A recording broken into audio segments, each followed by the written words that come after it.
hey tu na hian biakin pui slap kan chun zoma hei khol bungro thar kan nei bel zela tuna a vedoin kan lo lang ku kuan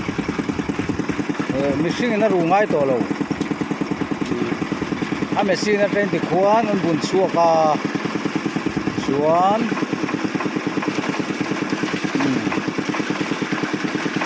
ama chuan pin te in plate di khat lek lek khang kan khaya tuna chuan ku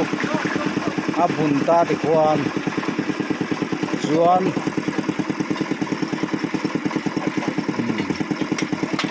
tuna kan khai chawang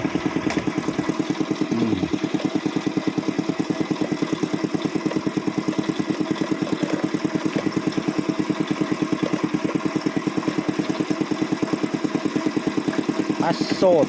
a hlok to ni mo ti hian ngan ti ta chuan hei koi pheyanga ti hian chuan ta so hul baro kan hung ta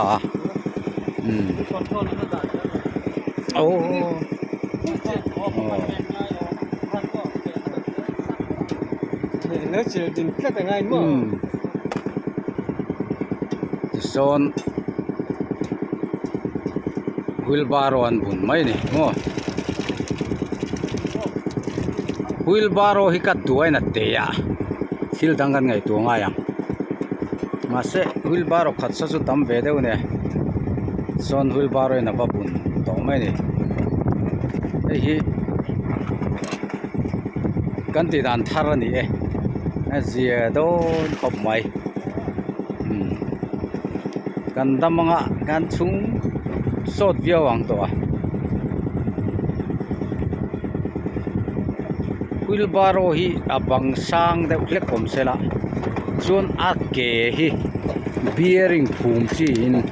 anor nuam chi ni box sela chu tiang vel chu kan langai to leang kan damanga alo mo me pathian zara ei man rut thazok mangin achak zok tur le puiting zok pason zok tur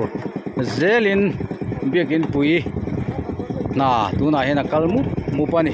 kulama khona chokpol anoma ku avira ku kanan lalenga lo thun charang ani khon boyate mungate senate ku ha kate noma mishing tamangai to lawa ku kulai kon